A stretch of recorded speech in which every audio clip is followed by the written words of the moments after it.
Olá, nós vamos conversar hoje com a deputada federal Tabata Amaral, do PSB de São Paulo. Ela foi candidata à Prefeitura de São Paulo nas eleições de 2024 e terminou em quarto lugar, com 9,9% dos votos, um total de mais de 605 mil votos. E comigo aqui nessa entrevista, minha colega também repórter da Folha, Isabela Menon. Oi, deputada, como vai? Muito obrigado por estar conosco aqui. Oi, Jomiro e Isabela, um prazer estar conversando com vocês e com todos que vão nos acompanhar. Obrigada pelo convite. Obrigada, deputada. Queria começar essa conversa te perguntando sobre o pós-primeiro turno, né? Que logo no domingo a senhora já declarou o voto no Boulos, mas afirmou que não subiria em palanque e também não aceitaria cargo num eventual governo dele. Queria entender o porquê dessa posição e a senhora não apareceu nesse segundo turno e por que essa decisão de não aparecer. Isabela, o que eu trouxe naquele momento é um pouco do que eu vou trazer agora. Primeiro, eu acho que é importante que a gente tenha coerência com quem a gente é, com os valores que a gente defende. Então, para mim, nunca foi uma opção apoiar Ricardo Nunes. Eu fiz uma campanha de enfrentamento a essa gestão medíocre que, infelizmente, a gente tem aqui em São Paulo. Venho há anos, já como deputada e não só como pré-candidata, denunciando e trazendo à tona inúmeras denúncias de corrupção aqui na cidade. Então, não seria coerente com a minha história, nem com a minha visão de mundo, ficar no palanque de Ricardo Nunes. E foi isso que eu trouxe naquela noite. Eu não queria fazer nenhum tipo de negociação, não acredito nessa política do tomar lá da cá, lhe apoio se você me der cargo X, lhe apoio em troca disso, daquilo. Então, por convicção, por acreditar que é sim importante que a gente se posicione, que a gente seja coerente com a nossa história, falei, olha, em Ricardo Nunes eu não apoio, portanto votarei em Guilherme Boulos. Mas isso não quer dizer que a gente represente o mesmo projeto. A gente tem histórias, a gente tem posicionamentos históricos muito diferentes, então, infelizmente, o nosso projeto não chegou ao segundo turno e foi sendo coerente com a minha trajetória política, com quem eu sou, com o grupo que eu lidero, eu fiz essa declaração e me mantive assim durante o segundo turno. Deputada, agora que passou a eleição, talvez a senhora se sinta um pouco mais à vontade para explicar melhor. Gostaria de entender essa sua decisão de ficar em silêncio no segundo turno, vamos dizer assim, de não participar da campanha de nenhuma forma, nem por vídeo, nem participar de nenhum ato de campanha de Guilherme Boulos. Durante a campanha, ficou alguma diferença irreconciliável, alguma mágoa da senhora com o Guilherme Boulos ou com o PT, com alguém da candidatura dele? De forma alguma. O que eu. O Joelmir está acostumado comigo. Eu sou conhecida, às vezes, por ser sincera demais para o meio que eu habito, que é o meio da política. Eu acho que as pessoas valorizam essa sinceridade. A declaração que eu dei, a declaração de voto que eu dei, sem negociar, sem titubear, sem ficar em cima do muro, foi uma declaração que veio na minha primeira fala, pós resultado do primeiro turno. Ela acho que deixa claro que, primeiro, que eu não faço política com base em mágoas, em disputas pequenas, e que eu realmente queria deixar claro que, apesar de ter discordâncias muito grandes com o Guilherme Boulos, ele teria o meu voto.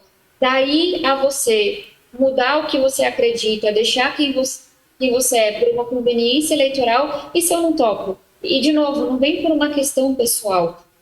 Inclusive, liguei para o Guilherme Boulos e disse isso, que lhe desejava boa sorte, que votaria nele, mas que eu liderava um projeto diferente do que ele lidera aqui em São Paulo. Então, que para mim e para o nosso grupo não faria sentido eu abrir mão disso.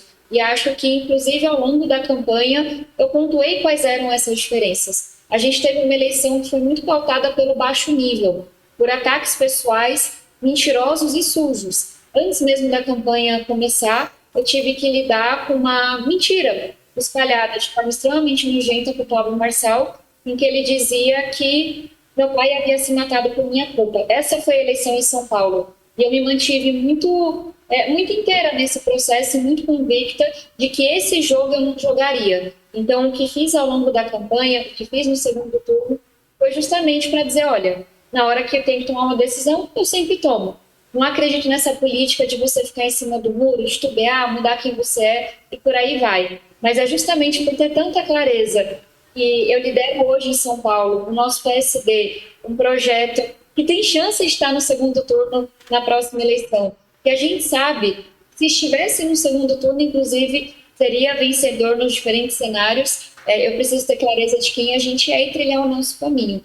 E essas diferenças que tenho e que tinha com os meus adversários, fui deixando elas claras ao longo dos debates, sem nunca partir para um ataque pessoal, sem nunca partir para uma crítica pessoal, mas dizendo que o PSB tem um projeto diferente aqui em São Paulo e que a gente continua acreditando muito nesse projeto.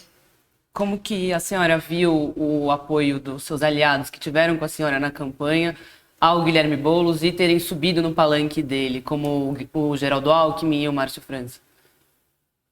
Com muita naturalidade. A gente faz parte de um projeto que ainda não é tão grande assim, o PSB tem um porte médio, mas um partido que tem muita coesão e muita coerência ideológica e muita liga entre seus membros. Então, estive com o nosso ministro Márcio França, com o presidente Carlos Siqueira, com o vice-presidente Geraldo Alckmin, inclusive antes da reunião da Executiva Nacional, que veio, inclusive, num gesto muito importante aqui para São Paulo, tanto a Executiva Estadual quanto a Nacional reconheceram que a liderança desse processo era da capital, era do nosso grupo aqui de São Paulo, e seguiram o nosso posicionamento.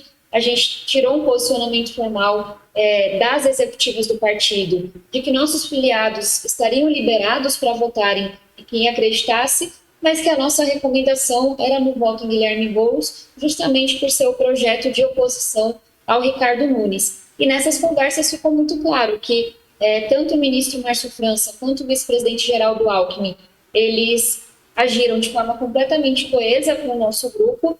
De novo, recomendou o voto em Guilherme Boulos, mas que tinham atribuições e tinham exigências de serem ministros do governo Lula. E tudo isso foi muito conversado e pacificado, no entendimento de que o PSB trilha o seu caminho e cada um vai fazendo também o que é verdade, o que lhe deixa confortável nesse processo. Deputada, só para antes da gente seguir, a senhora pode pontuar quais são as diferenças quando a senhora fala dos projetos políticos diferentes, o seu e de Guilherme Boulos? O que na prática é diferente? Ou quais propostas a senhora não concorda? Quais visões a senhora não encampa? O que a senhora defende de diferente do que o Guilherme Boulos defendeu?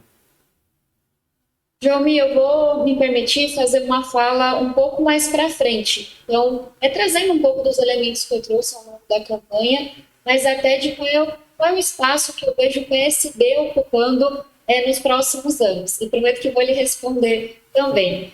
Se a gente olha para essa eleição, e tenho certeza que a gente vai falar sobre isso aqui, a gente viu um crescimento muito grande da política fisiológica, do toma lá da cá, do uso abusivo de máquinas que estão no governo, do uso abusivo das emendas PIX e por aí vai. A gente viu também um fortalecimento da direita nessa história.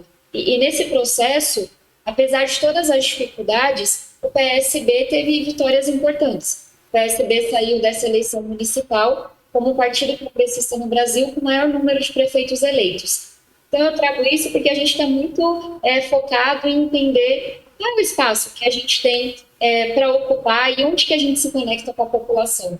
Então, a primeira coisa, para a gente tão claras quais são as pautas que nos unem ao campo progressista como um todo. A pauta social, de investimento na educação pública, a pauta de combate à desigualdade, de fortalecimento do SUS, de proteção das mulheres. Então, é claro que tenho também concordâncias com o projeto que foi liderado por Guilherme Boulos e com os partidos progressistas como um todo.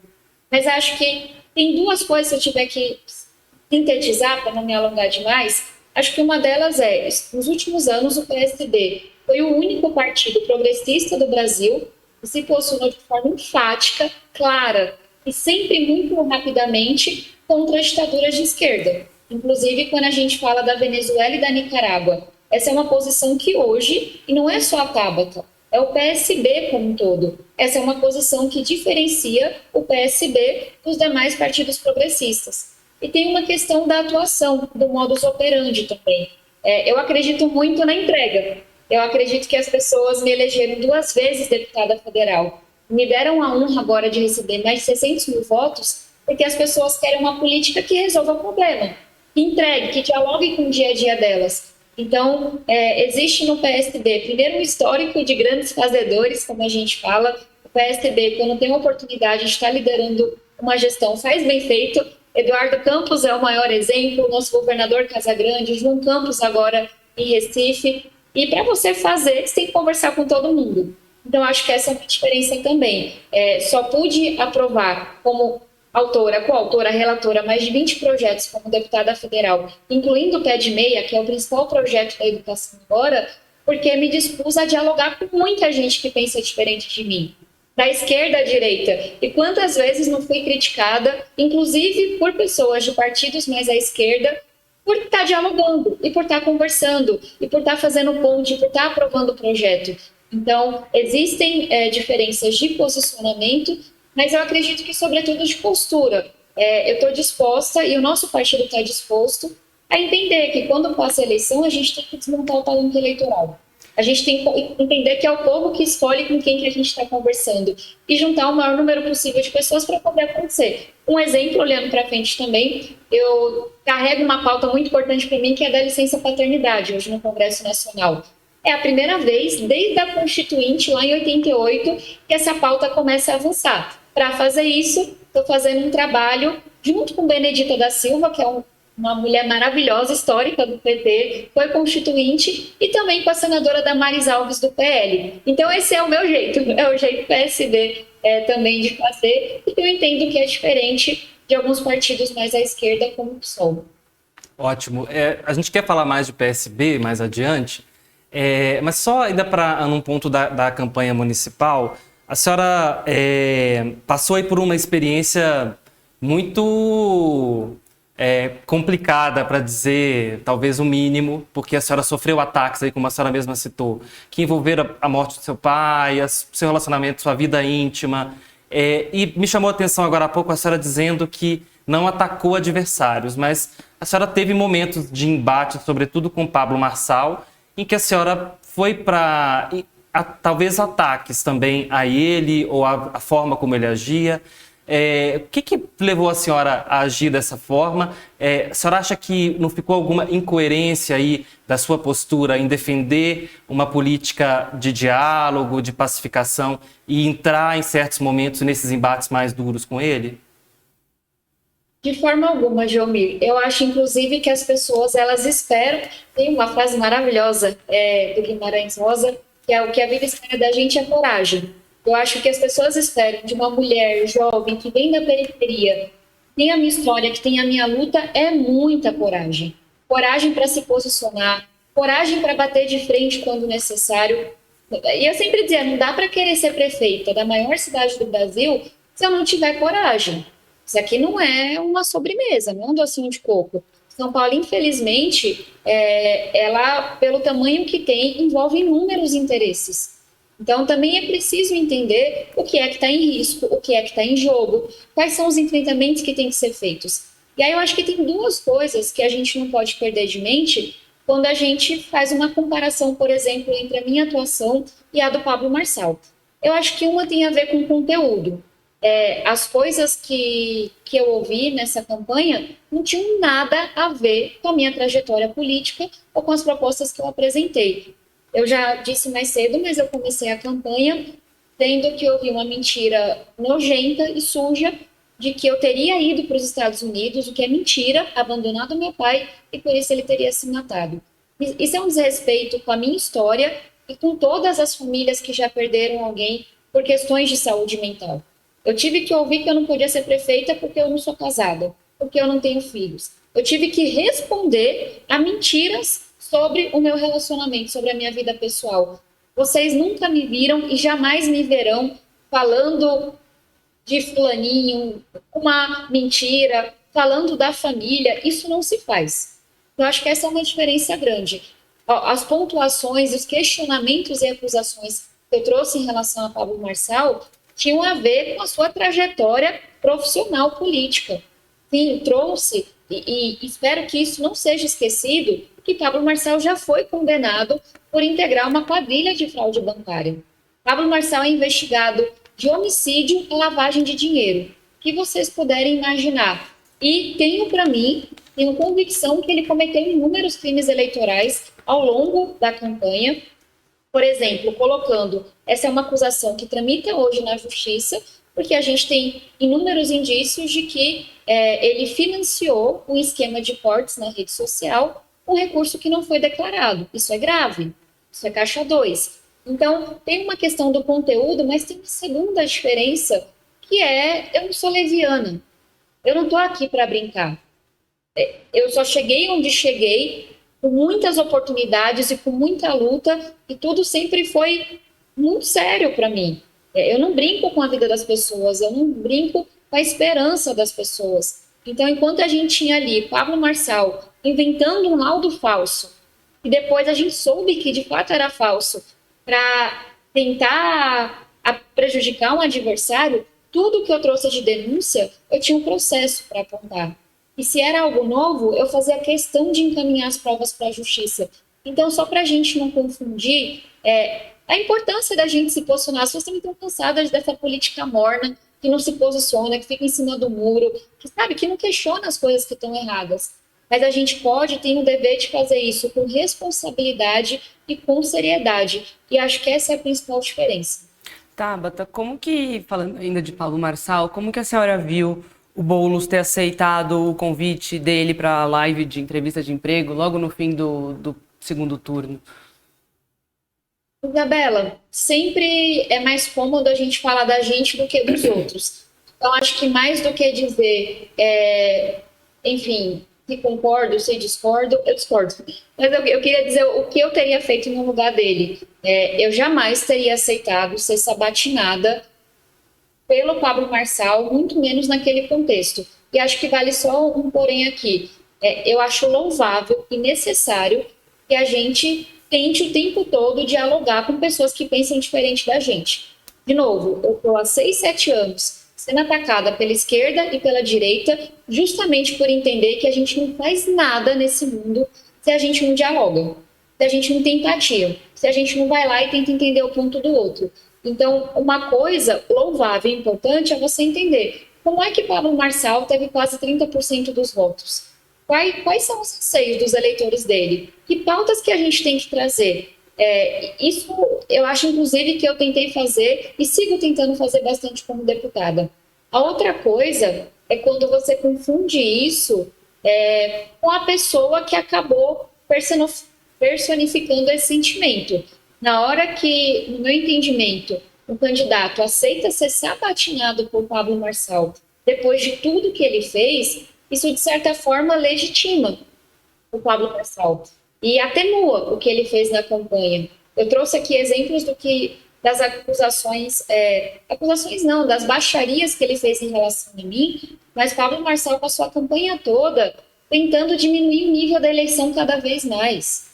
Para ele, quanto mais a eleição tivesse na lama, melhor era. E vocês sabem o quanto que eu me frustrei com isso. Eu fui para 11 debates em que eu fui tida como a melhor candidata, a candidata com as melhores propostas, e não importava. Porque no dia seguinte se falava do soco, se falava da cadeirada, se falava do laudo falso, se falava da mentira, se falava da acusação baixa. Então, você olhar para uma figura que, de novo, de acordo com as evidências que eu reuni e que a justiça vai agora se posicionar, cometeu crimes eleitorais, uma figura que fez de tudo para degradar o nível dessa eleição, você se sujeitar a ser sabatinado por essa pessoa, para mim, é atenuar o que essa pessoa fez. E aí esse é um limite que eu não topo. Para mim, eu tenho uma convicção de que a gente precisa entrar e sair do processo eleitoral sendo muito confortável, sendo coerente com quem a gente é.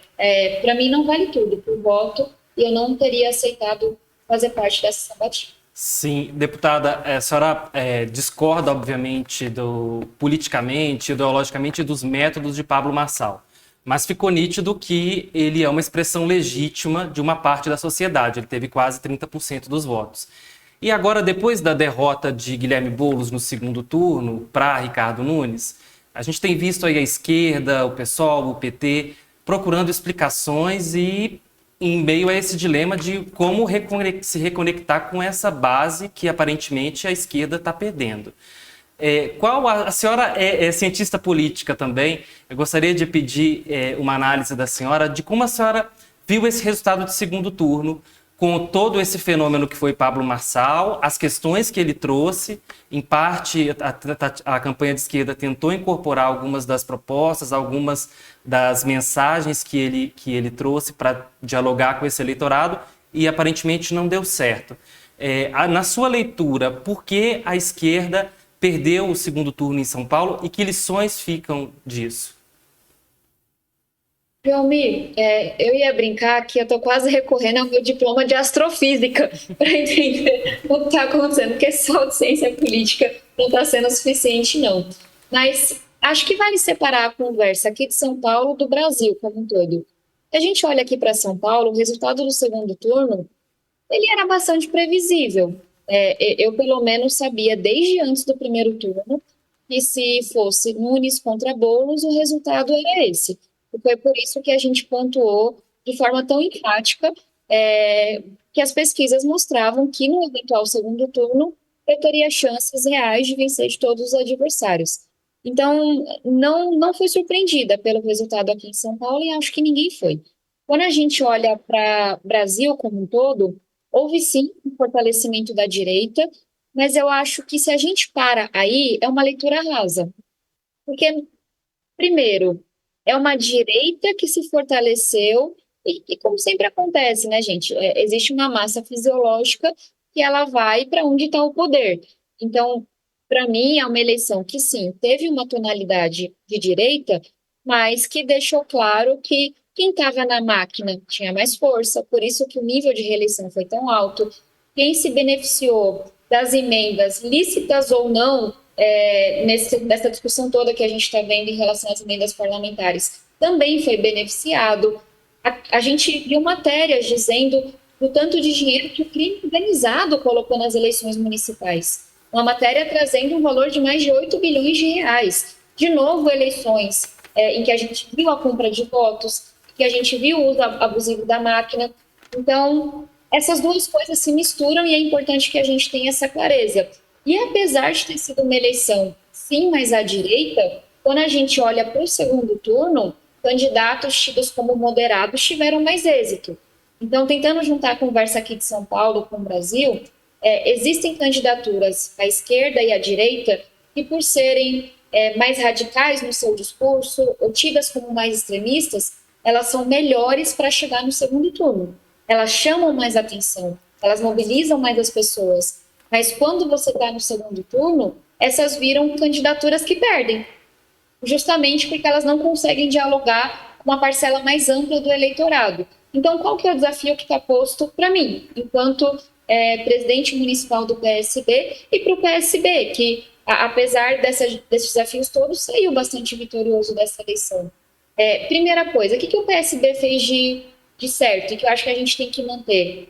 Apostar em renovação, trazer gente com conteúdo, trazer gente com seriedade, com responsabilidade, mas que saiba fazer uma comunicação de rede social, que saiba endereçar esses anseios que a população está trazendo. Então, acho que esse é um ponto. E tem um outro ponto que é, de novo, entender que para governar tem que juntar muita gente diferente. Então, o nosso desafio dado que a gente mostrou aqui em São Paulo, que tem um baita espaço para mudança, tem um baita espaço para um projeto como esse que o PSB liderou. A gente, no contexto de empate triplo, uma indecisão danada de quem ia para o segundo turno, eu ter tido mais de 600 mil votos, para mim, deixa muito claro que esse espaço existe, que as pessoas estão prontas, preparadas e querendo para isso, como a gente diz. Agora, a gente tem que ter musculatura política, aí vem o debate de federação, aí vem a importância da próxima eleição, para que a gente possa estar no segundo turno. Já que a gente é bom no segundo turno, vamos fazer o trabalho de poder chegar lá de fato. Tabata, nessa eleição, o Lula e o Bolsonaro foram tidos como perdedores, né? Os candidatos que eles apoiavam, muitos deles não ganharam. A senhora, em setembro do ano passado, em entrevista à Folha, comentou que a população estava cansada de uma polarização sem resultados. Acha que essa eleição foi uma resposta a isso? Acho que, de certa forma, sim. De novo, não quero ficar sendo repetitiva, mas essa foi uma eleição da máquina. Essa foi uma eleição do dinheiro. E a máquina e o dinheiro estavam nas mãos de partidos fisiológicos ou de partidos mais à direita. Então, só para a gente não ser muito rápido a tirar conclusões sobre esquerda e direita aqui. Mas eu acho que sim. Eu dizia isso um ano atrás, de que eu não achava que a polarização Lula-Bolsonaro determinaria o resultado da eleição aqui em São Paulo. Eu tenho convicção que foi isso que aconteceu. E aí é essa dicotomia que a gente vive. A polarização esquerda-direita, Lula-Bolsonaro, ela gera candidatos que têm mais chance de estarem no segundo turno. Porque aí você vence a barreira do conhecimento, que foi gigantesca para mim, muito mais rápido. Mas em estando no segundo turno, você tem muita dificuldade. Por definição, são candidaturas ou mais radicais, ou mais extremistas, ou que dialogam menos, ou que falam menos de coisas concretas. Então, acho que eu estou muito aqui convicta e motivada de que existe espaço e de que a gente precisa construir uma alternativa progressista vencedora aqui em São Paulo. Para mim, o desafio é esse. Como é que a gente ganha musculatura para estar no segundo turno, dado que a gente viu mais uma vez o que eu dizia lá atrás, de candidaturas mais moderadas, mais do diálogo, mais conectadas com o dia a dia das pessoas, no segundo turno elas têm mais chance de vencer. Deputada, no seu processo de construção da candidatura, a senhora teve ali uma aproximação com José Luiz da Atena, e ele inicialmente se filiou ao PSB, depois, numa operação da qual a senhora participou, ele foi para o PSDB, e a partir dali aconteceu o que a gente sabe, ele foi lançado candidato a prefeito. Hoje, já depois que a eleição passou e também já tem um certo tempo dessas articulações, a senhora apontaria que foi um erro ter apostado nessa ida dele para o PSDB, contando que a partir dali haveria uma aliança com a senhora e a senhora teria emprestados ali o apoio do PSDB, a máquina, o tempo de TV também, ou a senhora faria tudo como fez? Veja, Jomi, se eu tivesse as informações que eu tenho hoje, eu teria feito tudo diferente do que eu fiz. Se eu tivesse as informações que eu tinha na época, eu acho que ainda assim eu faria as mesmas coisas. Tem uma coisa que eu aprendi em casa, muito nova. A gente faz a nossa parte. E o resto está nas mãos de Deus. Então, só também porque quando a gente é correto, e quando a gente tem palavra, e quando a gente, enfim, aposta no que é certo, a gente pode até ficar frustrado com o resultado. Mas eu não acho que a gente deveria ficar insatisfeito ou remoendo, porque senão a gente esquece quem a gente é. O que eu quero dizer com isso? Eu fui correta nesse processo. Eu mantive a minha palavra até o fim, mesmo quando havia todos os sinais de que o PSDB e o Datena não manteriam a palavra deles comigo. Então, acho que é mais uma frustração por como as coisas se deram, porque acho que foi justamente isso que faltou à minha candidatura. Foi mais tempo de TV, foi mais conhecimento, foi mais musculatura política e no sentido de trazer mais gente de outros partidos. Vou trabalhar por isso para a próxima, mas também não seria eu e não seria honesto dizer que me arrependo, que faria diferente, porque eu fui correta. E eu acho que no longo prazo, Deus, o universo, as pessoas estão vendo isso, e isso conta. E mesmo quando a gente olha o resultado da eleição, as pessoas podem até discordar de você, mas elas respeitam quem é coerente. Elas respeitam quem se mantém inteiro num processo em que tem tanto incentivo para você deixar de ser quem você é. E se me perguntarem por que, apesar das dificuldades todas, eu ainda assim tive mais de 600 mil votos, eu acho que uma razão é a coerência. Se a gente olha lá atrás, um ano atrás, muita gente achava que eu não seria candidata. Não vai ter força, o partido não vai apoiar eu. Vou sim, vamos embora, esse projeto faz sentido, junta a gente, quase 800 pessoas para escrever o plano de governo, monta a chapa, apresenta baitas candidatos a vereadores, vamos para os debates, menos recurso, menos tempo de TV, entra a Datena, entra Pablo Marçal, nada disso estava previsto. Uma eleição em que você vê o nível caindo rapidamente, é soco, é cadeirada, tem que ir com segurança, pega a cadeira, nada disso era previsível. Eu com 13 vezes menos tempo de TV do que o Nunes, 4, 5 vezes menos recurso do que o Boulos. E ainda assim, as pessoas convictas e entendendo que ali na retinha final, talvez eu não estivesse no segundo turno. Eu acredito que essa foi a eleição inclusive com o maior movimento de voto útil. Porque as pessoas ficam muito em votar na convicção delas quando é meio que determinado o segundo turno. Não estava nessa. Então, voto útil de um lado e de outro. E aí houve um movimento das outras candidaturas derreterem, como a do Datena, mas a minha seguiu lá firme e forte. A gente perdeu o voto para o Nunes e para o Boulos. No finalzinho, minha rejeição caiu. Eu estava em primeiro lugar entre gostaria, poderia votar, mas esses 10% que ficaram é para dizer que existe espaço para coerência, existe espaço para mudança. Então, com as informações que eu tinha na época, e me conhecendo, teria seguido apostando que a gente tem que ser correto. E deputado, olhando para o futuro, poderia perguntar se a senhora é pré-candidata à prefeitura em 2028, mas a senhora vai ficar brava? Então eu vou perguntar já um futuro mais próximo. Então é essa que eu tenho. 2026, a senhora é candidata à reeleição como deputada federal? Quais são os seus planos? Vamos lá. Vou falar da primeira pergunta. Eu saio dessa eleição mais animada e otimista do que eu estive em qualquer momento. De novo, já falei aqui inúmeras vezes. Tem espaço para um projeto progressista vencedor. Tem espaço para mudança. Tem espaço para a gente falar, vamos focar em São Paulo? Vamos resolver o problema? Vamos trazer melhores pessoas? Sabe? Vamos ser altivo nesse processo? Tem. Com a campanha tão menor que eu tive, com a loucura que tomou conta dessa eleição, ainda assim, 600 mil pessoas dizendo, não desista. E eu, enfim, vou para a rua, né, todos os dias, e o que eu mais ouço das pessoas é não desista. Não desista. Tem espaço, vamos para cima, vamos construir. Então, nunca, e não deve ser nunca uma decisão individual, mas hoje eu lidero o PSB aqui na capital e, sendo da vontade de Deus, do povo, do meu partido, vou trabalhar para que a gente não só esteja na próxima eleição à prefeitura, mas aí sim, dado que a gente mostrou que ao estar no segundo turno tem muita chance de vencer, a gente tem que trabalhar para estar no segundo turno. Então, de novo, é o debate de federação, etc. e tal. Como isso vai se refletir na eleição daqui 2 anos, aí é o entendimento com o partido mesmo.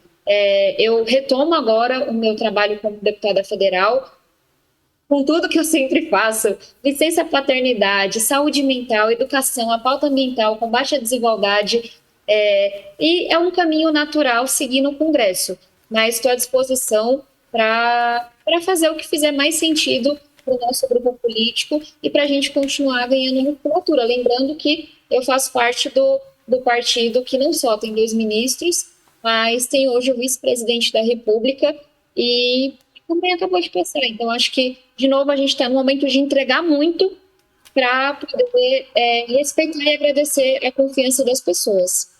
Então, 2028, nada por enquanto. Não, vou trabalhar de novo para que o PSB esteja com um projeto, como esteve nessa eleição à Prefeitura de São Paulo. O desafio que eu vejo pela frente é o que a gente pode fazer para chegar com mais musculatura política, para chegar com outros partidos, para chegar com uma bancada de federal maior que nos dê mais respaldo de tempo de TV, por exemplo. Então, hoje tenho dificuldade de imaginar o PSB não estando na eleição da Prefeitura. É só que antes da de 28 vem a de 26 e antes da de 26 vem muito trabalho. Deputada, a senhora mencionou algumas vezes já na nossa conversa a possibilidade de o PSB formar uma federação partidária, né? Como que a senhora está vendo essas conversas? Quais caminhos a senhora defende? O partido, como a senhora mesma disse, saiu fortalecido da eleição municipal, mas a gente sabe que hoje os partidos estão com uma dificuldade de sobrevivência por causa da cláusula de barreira cada vez mais restrita. E nessas conversas existe uma possibilidade de aproximação com o PDT. A senhora foi filiada ao PDT, saiu do partido num processo ali traumático de rompimento. A senhora vê possibilidade de diálogo com o PDT para essa federação?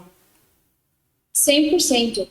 Eu venho, inclusive, sou uma das maiores defensoras dentro do PSB de que a gente possa compor uma federação e uma federação que seja feita com partidos que tenham tamanhos mais parecidos aos nossos e visões de mundo. Igual sempre não vai ser, mas que sejam visões de mundo compartilhadas. Então, inclusive, houve uma decisão da Executiva Nacional do PSB, da qual eu faço parte, de que essas tratativas vão começar agora, e só para as pessoas entenderem o que é uma federação. É uma coisa relativamente nova, foi aprovada no Congresso recentemente, é como se fosse uma coligação de 4 anos. Então, os partidos seguem com sua trajetória, com sua visão de mundo, com seus quadros, com suas lideranças, mas vão para as disputas como era antigamente com a coligação.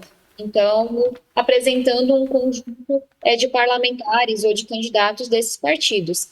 E aí, inclusive, sou uma grande defensora de que a gente comece essa conversa com o PDT.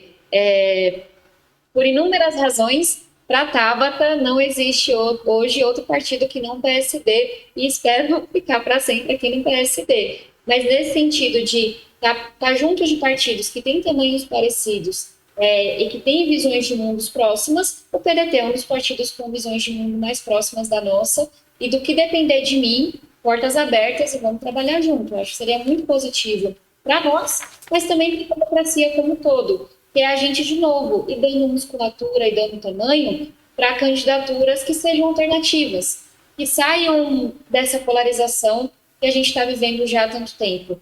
E lá atrás, com 35 partidos políticos, era inimaginável. Então, acho que, inclusive, esse afunilamento da gente ver os partidos mais nanicos desaparecendo, os partidos de tamanho médio trabalhando de forma mais próxima, eu acho que isso é muito positivo para a sociedade. E aqui eu falo como cientista política, porque a gente precisa olhar para um partido político e ter clareza mais ou menos do que defende. Hoje isso não acontece no Brasil. E aí boa parte das composições de agora já começa a ser discutida também para 2026. E o PSB está hoje na vice-presidência com Geraldo Alckmin. E a gente sabe que existe aí já uma disputa por essa vaga, existe uma ala que considera que o PSB talvez não teria mais o tamanho necessário para reivindicar esse espaço, teria que haver uma rediscussão. A senhora entende que o PSB tem que fincar o pé e manter essa posição de vice, caso o presidente Lula vá para a reeleição ou indique um sucessor pelo PT? Veja, Jomi, muita coisa vai acontecer nos próximos 2 anos, mas, assim, se muita coisa acontecer em 45 dias da eleição municipal aqui em São Paulo, julguem nos próximos 2 anos. Então, acho que é muito cedo para a gente fazer esse debate. E imagino que o presidente Lula vai ter a mesma análise. Uma antecipação da discussão de vice ou da base aliada enfraquece. O governo que, nesse momento, precisa de uma maior governabilidade no Congresso Nacional. O que o PSB vai sempre defender com razão é que vai ser difícil achar um quadro do tamanho do Geraldo Alckmin.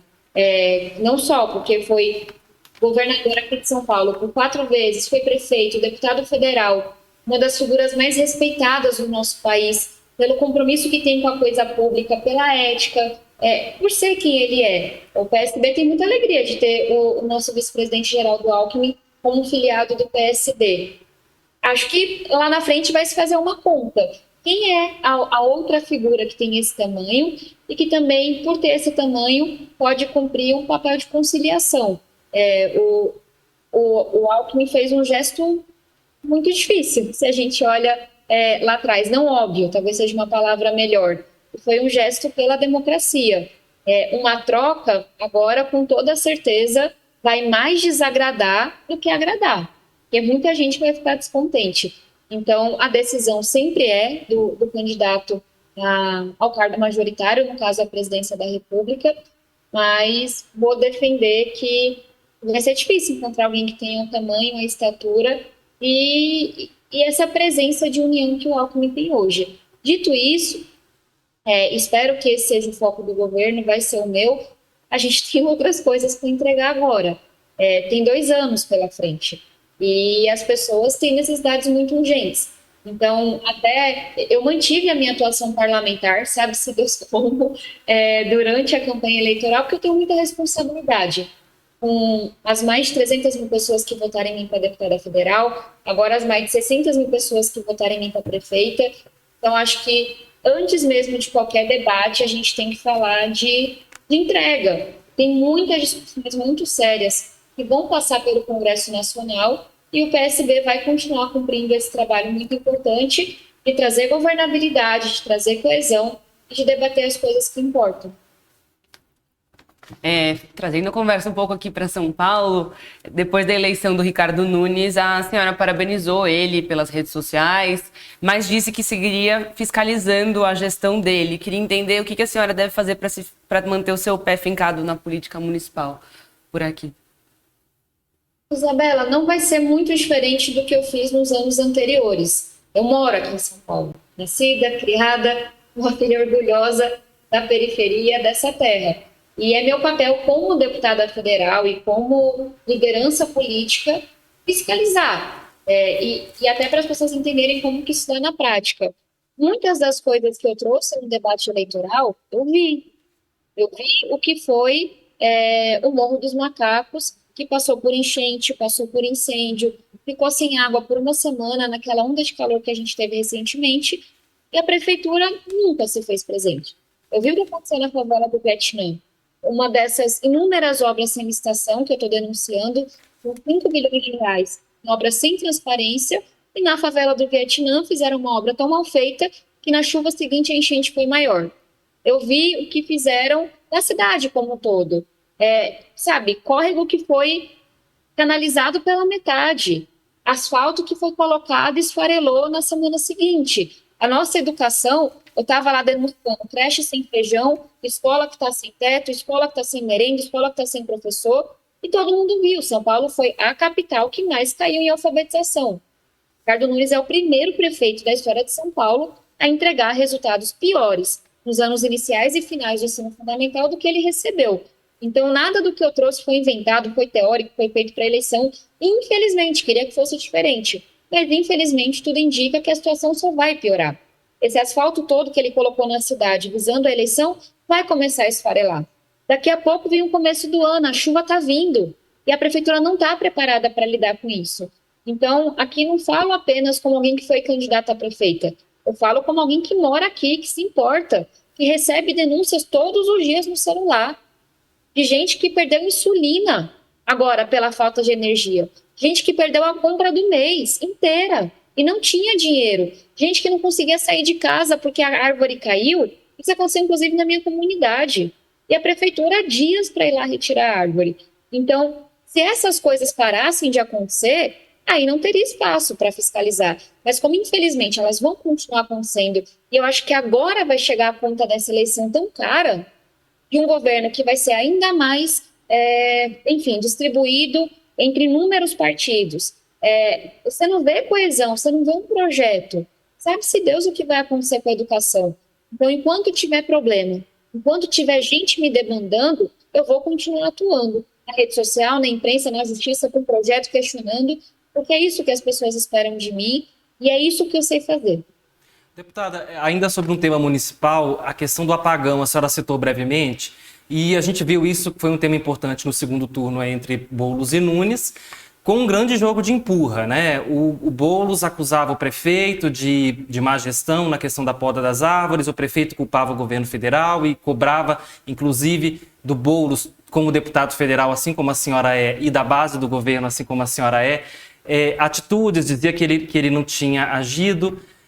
A senhora, com essa sua visão, a senhora já estava fora da campanha, e com essa sua visão da conciliação e de analisar os fatos, quem tem a responsabilidade nesse caso e o que a senhora pode fazer em relação a esse tema, já que, como a senhora mesma disse, o problema continua se repetindo e existe chance de continuar acontecendo? Perfeito. Joelmir, acho que uma das frustrações desse processo é que nessa caminhada de quase 2 anos, eu conversei com muita gente, policial, enfermeira, morador, ex-ministro, ex-secretário, e foi ficando cada vez mais evidente para mim o tanto de coisa que a gente poderia estar fazendo e que a gente não está fazendo. E aí, inclusive me posicionei dessa forma, quando você olha para a minha atuação como deputada federal, os questionamentos que eu enviei, os requerimentos, as ações que estão tramitando na justiça, em nenhum momento eu entrei nesse aponta-dedo. Tem questionamento, tem ação minha voltada para a Arcesp, para a ANEEL, voltada para o Ministério, voltada para a Prefeitura, porque de fato é uma responsabilidade compartilhada. Inclusive, projetos que eu venho apresentando, questionamentos, para que as pessoas possam ser ressarcidas. Quem perdeu insulina, quem perdeu remédio, quem perdeu alimentação, não pode ficar esse Deus dará que a gente está vendo. Quem perdeu o carro, sabe? Não são eventos esporádicos que a gente não poderia prever. Poderia prever, sim, cada vez mais frequentes. Muita coisa poderia ter sido feita. Então, o que eu consigo fazer hoje, como deputada federal, é seguir questionando. É seguir levando à justiça quando não tiver uma resposta.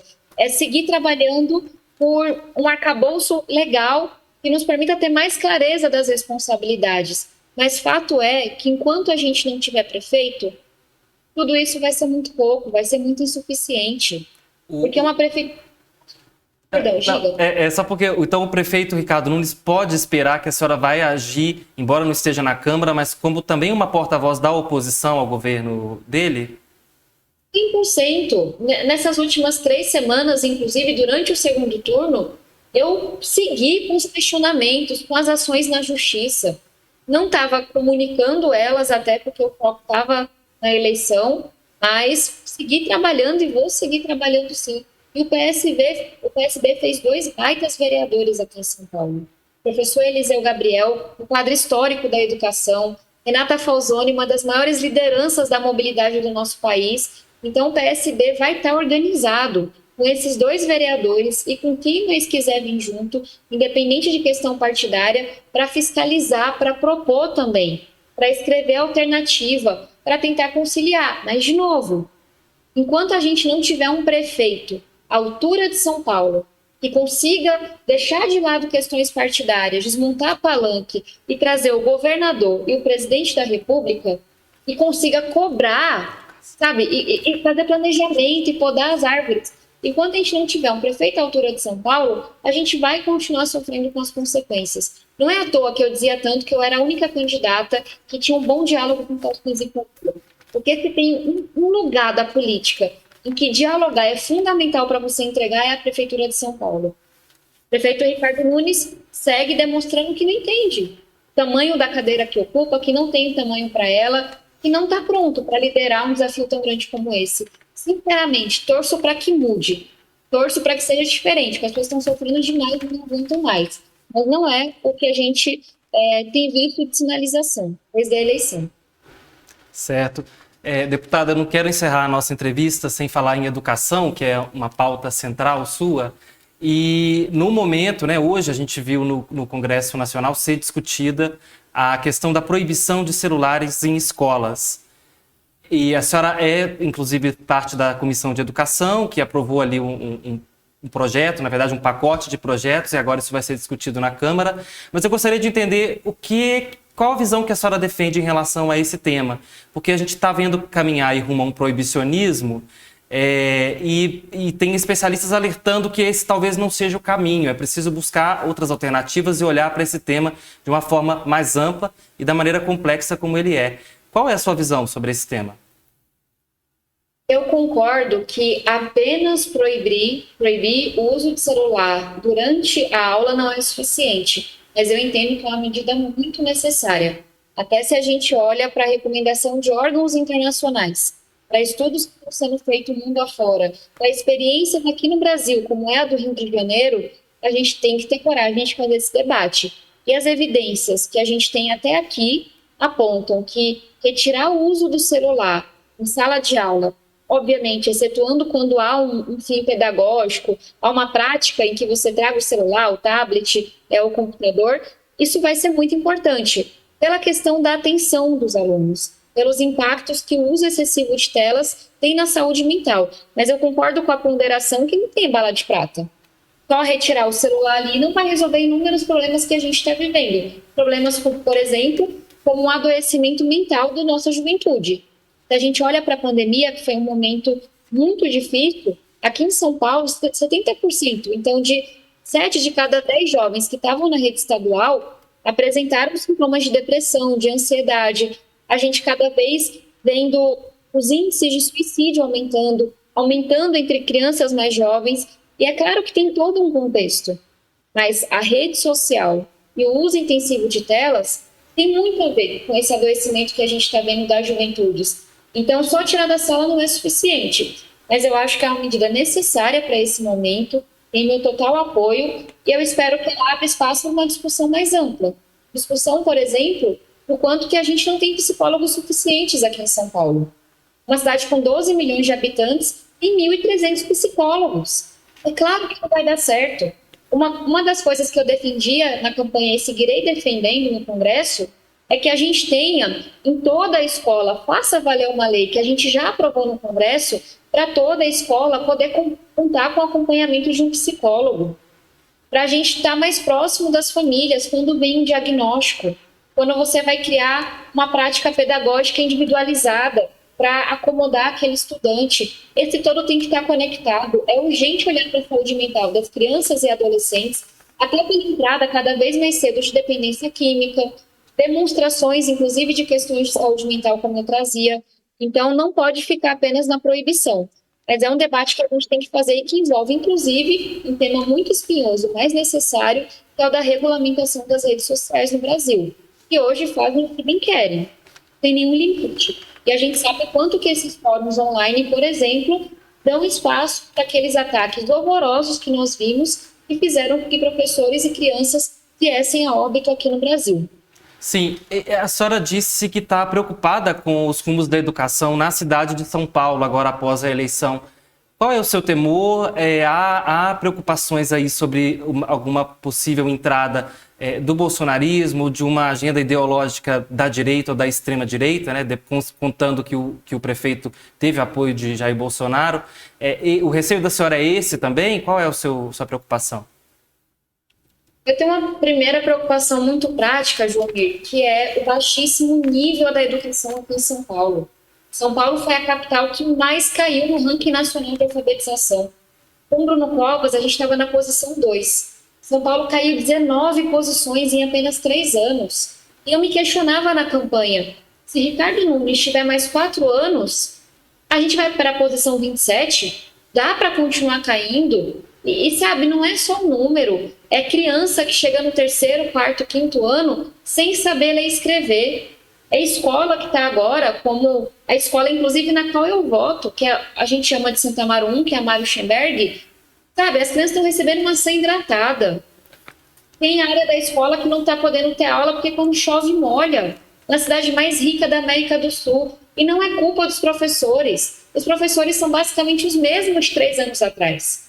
A culpa é do prefeito, a culpa é de uma gestão que responde hoje a inúmeros escândalos de corrupção, de máfia das creches, de contratos parcelados para favorecer amigos do Ricardo Nunes, e a gente vê o resultado disso na qualidade da educação.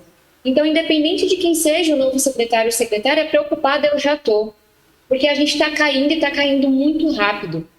Até, sabe, tem que ter um basta, tem que ter um fundo do poço, porque é uma geração inteira que a gente está perdendo. E é claro que quando eu ouço notícias de que, diante dessa inoperância, dessa incapacidade de entregar uma educação de qualidade, ainda vão querer trazer um debate ideológico, é claro que isso me assusta. Porque, gente, se a gente não está conseguindo alfabetizar hoje, imagine se a preocupação for a questão ideológica. Imagine se a gente for entrar no que a gente viu no governo Bolsonaro, que era cortina de fumaça, em cima de cortina de fumaça, para você não debater o que importa.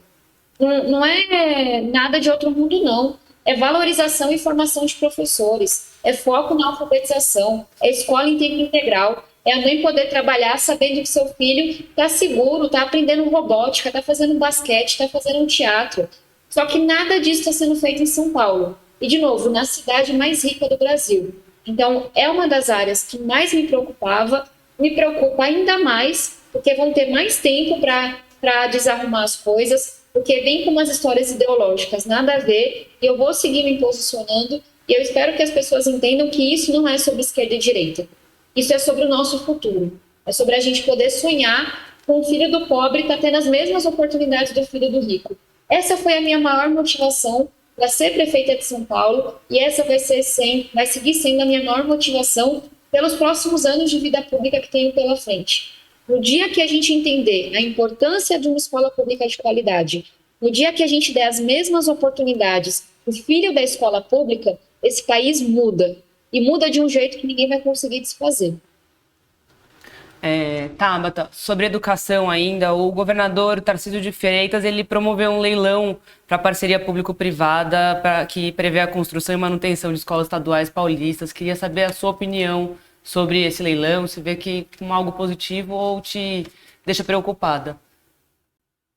Quando a gente fala da participação do privado na educação, eu vejo a necessidade em apenas duas áreas. Uma delas é quando a gente fala das creches, por exemplo.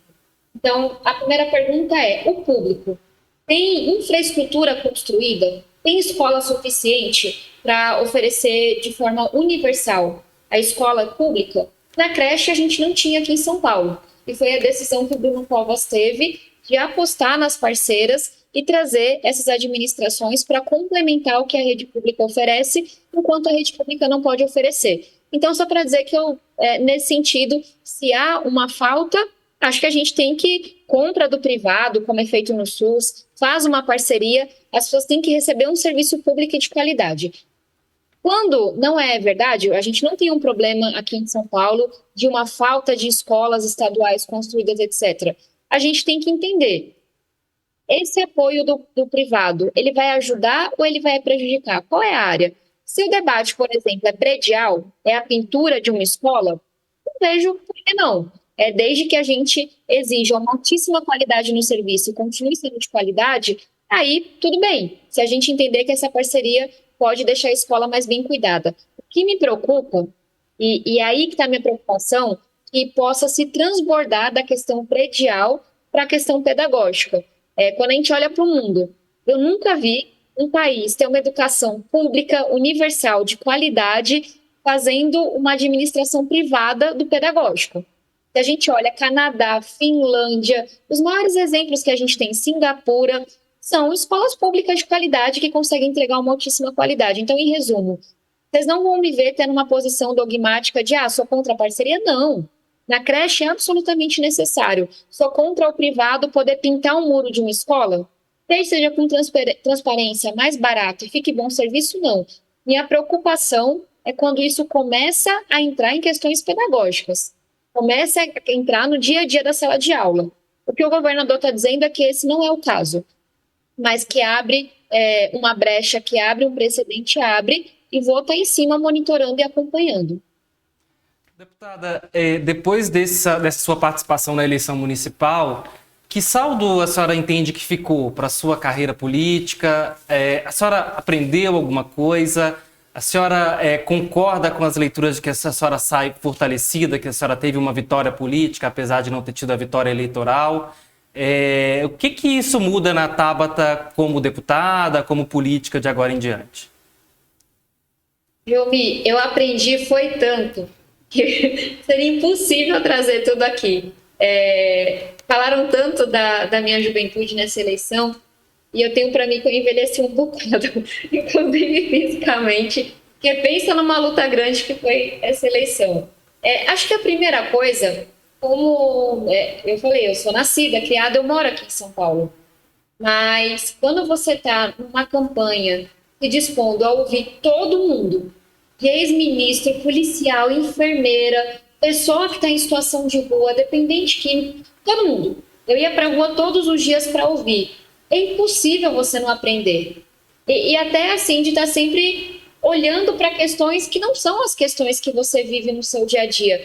E tem que ter muita humildade, tem que ter o ouvido muito aberto. Então, para mim, foi assim, primeiro aprendizado, ouça. Antes de falar, ouça. Você quer entender o que é o trabalho da GCM? Ouça, mas vai lá e ouça o guarda que atua no patrulhamento da represa Billings e que está atuando em uma área que é controlada pelo crime organizado. Antes de querer fazer o debate de que armamento ele deveria estar usando ou não, vou dar um exemplo bem concreto.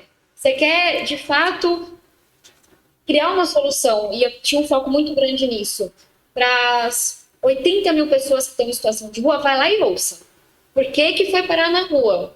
E você vai ver que tem gente que tinha formação, que tinha emprego, e às vezes é um divórcio, é uma doença que não foi tratada. Então, não vou me alongar aqui, mas é um exercício gigantesco de escuta e de que se você não está na rua ouvindo, você não consegue criar solução, você não consegue chegar. E acho que um outro aprendizado é o tanto de gente que está disposta a servir. A gente juntou quase 800 e pouquinhas pessoas para fazer o plano de governo. Ex-ministro, gente famosa, gente parruda, gente que trabalha muito, que atua na ponta. Então, as pessoas são generosas. Se elas veem espaço para um projeto sério, apontando para a mudança, que não tem rabo amarrado, rabo preso com ninguém, as pessoas vêm. Então, eu acho que eu saí mais otimista. Porque lá atrás, quando eu fui candidata a deputada federal, eu tinha muita dúvida de se dava para fazer. Tinha espaço para gente honesta, para gente séria. E os projetos que eu fui aprovando, o Pé de Meia é o maior exemplo. São quase 3 milhões de jovens recebendo os R$200 por mês, os R$1.000 por ano. O Congresso me mostrou que dava para fazer. E dá para fazer muito, com muito trabalho. E essa campanha à prefeitura me mostrou que dá para fazer com muita gente. E tem gente que pensa diferente de você, que tem décadas a mais do que você, que tem uma profissão, uma história de vida completamente diferente, mas que se junta quando vem um projeto sério. Então, eu estava até dizendo esses dias, somos muitos e não estamos mais tão espalhados como antes. Então, eu saio muito otimista, com muito sangue no olho e pronta para as próximas. Vamos para cima, tem muito trabalho pela frente. Tabata, eu lembro de um evento, logo no final do primeiro turno, que a senhora comentou que uma das coisas que mais te magoou nesse processo foi as suas imagens alteradas, né, por deepfake. Queria saber se essa experiência da campanha mudou algo em relação ao que a senhora pensava sobre violência política de gênero e espaço para a mulher na política. Isa, sim e não. Como é que eu trago isso? É horrível ver tantas imagens que foram produzidas por inteligência artificial com o único objetivo de me fazer desistir, de me fragilizar. E acho que a melhor resposta que eu poderia ter dado foi a que eu dei. Vocês não vão me parar. Casca grossa, já enfrentei coisa mais difícil, sai da frente que a gente vai passar. E acho que não surpreendeu tanto assim, porque eu tô aí há 6 anos sendo um alvo bem grande, né? Tanto da extrema esquerda quanto da extrema direita. Todo mundo que acha que a gente não pode ter a liberdade de defender o que a gente acredita. Então, de ameaça de morte, ameaça de estupro, e-mail, carta em casa. Infelizmente, eu tenho um histórico aí bastante cheio dessa violência que a gente enfrenta. E aí, eu disse que sim e não, porque a gente pode só olhar para isso e falar é muito difícil ser mulher na política, especialmente ser uma mulher jovem e bastante empenhada em defender o que acredita, como eu sou. Mas tem uma outra coisa que aconteceu nessa eleição que me deixa otimista, que é o que a gente viu com a rejeição do Marçal. O Marçal começou essa campanha achando que eu era a candidata mais frágil, né? Um cara machista como ele só consegue enxergar isso. E eu posso dizer que eu fui a única candidata que não baixou a cabeça para ele em momento algum. E não se deixou desestabilizar em momento algum. A tal ponto que o máximo que o Marçal conseguia dizer de mim era Tabata. Ele foi para o debate da Globo me chamar pelo meu segundo nome, Cláudia. Esse é o nível. Então, acho que foi bonito para mim também, sabe? Mostrar que justamente a baixinha, a mulher jovem que vem da periferia, foi a primeira a bater de frente. Foi a primeira a dizer, eu não tenho medo de bandido. Você está querendo atacar a minha cidade, eu vou defender a minha cidade. Você está querendo atacar a minha história, a minha família, eu vou defender a minha história e a minha família. E mostrar para as pessoas que num processo em que meus adversários se acovardaram tantas vezes, inclusive deixando de ir a debates, foi justamente a mulher que todos tinham por preconceito como frágil, a que não baixou a cabeça, a que foi para cima, a que denunciou, a que não teve medo. E no final das contas, fomos nós mulheres que tiramos o Marçal do segundo turno. Isso está vou botar no meu currículo. Foi a coragem de uma mulher jovem que vem da periferia e a coragem de mulheres da cidade inteira, que é onde Marçal foi extremamente rejeitado, que falaram aqui não. Isso aqui não é terra de ninguém, não. A gente não tem medo de você. A gente não vai deixar você estar na nossa cidade. Então, é uma outra forma de olhar as coisas. É claro que é frustrante passar uma campanha inteira vendo as pessoas falando da minha idade, do meu relacionamento, inventando mentiras e usando de imagens sujas para me fazer desistir. Mas foi tão bonito ver a união das mulheres, foi tão bonito ver a força das mulheres, o quanto que as mulheres estavam comigo, as meninas, as idosas também. Então, eu acho que eu prefiro ficar com esse lado, sabe? Se eu tive 10% dos votos, apesar dessa loucura toda, desse empate triplo, de todo esse dinheiro que esse pessoal tinha e que eu não tinha, foi por conta das mulheres. Sei que teve muito homem que votou em mim também, mas sei que muitos deles foram inclusive porque as esposas mandaram, porque me paravam na rua para dizer: posso tirar uma foto com você, prefeita? Minha esposa mandou eu votar em você. Então, para mim, as mulheres demonstraram mais uma vez que quando o negócio aperta é a gente que segura, e eu cada vez assim, até menos constrangida de falar que sim, eu tô aqui para dialogar e trabalhar para todo mundo. Mas eu sei que a minha mensagem ela faz um pouco mais de sentido para as mulheres da minha cidade. E eu tenho muito orgulho disso. Deputada, agora que é a hora do minuto final para considerações, mas a gente não tem aqui essa regra rígida hoje. Mas a minha dúvida é, ficou algum tema que a gente não mencionou e que a senhora, nesse último período aí, que a senhora ficou mais introspectiva, observando mais do que falando, e a gente não teve a oportunidade de mencionar aqui, a senhora tem algo que a senhora quer citar? Posso filosofar só um pouquinho? Só porque senão não seria eu. Tem esse debate inteiro, esquerda, direita, fisiologismo, quem saiu fortalecido, quem saiu pequeno e etc. e tal. Mas tem uma coisa que eu acho que a gente não poderia perder de vista, que as pessoas elas querem autenticidade. Especialmente nesse mundo de rede social, as pessoas esperam que a gente tenha coragem de ser quem a gente é, de bancar o que a gente acredita, mesmo quando isso desagrada, mesmo quando isso é impopular. E eu estou há 6 anos como deputada federal, vou agora para o 7º ano do mandato, e eu paguei um preço altíssimo por me apresentar do jeito que eu sou, nem melhor, nem pior, mas brigando e defendendo aquilo que eu acredito. Eu sinto que nessa eleição, as pessoas também foram às urnas para dizer isso. E elas podem até discordar de você, mas elas querem que você seja quem você é, que você seja inteiro. Isso vale para a rede social, isso vale para um debate, isso vale para uma sabatina. Então, eu tenho muito orgulho de continuar sendo a mesma pessoa, aprendendo, amadurecendo, time cada vez maior, mas de nunca ter mudado um posicionamento por uma questão eleitoral. Eu acho que isso foi visto pelas pessoas e foi recompensado pelas urnas, e acho que, inclusive, de Lula a Bolsonaro, passando por inúmeras figuras políticas que a gente tem no nosso Brasil, as pessoas estão cada vez mais dizendo que elas não querem aquele político que vai todo plastificado e nananana. E vocês sabem que eu tirei muita onda com sorrisinhos e olhinhos apertadinhos, e o quanto que meus adversários, cada dia, era uma pessoa completamente diferente no debate, mas só para dizer que eu acho que tem espaço para autenticidade, cada vez mais, e que as pessoas valorizam isso. Elas, mesmo que elas discordem, elas respeitam quem tem coragem de se apresentar inteiro e ser quem é.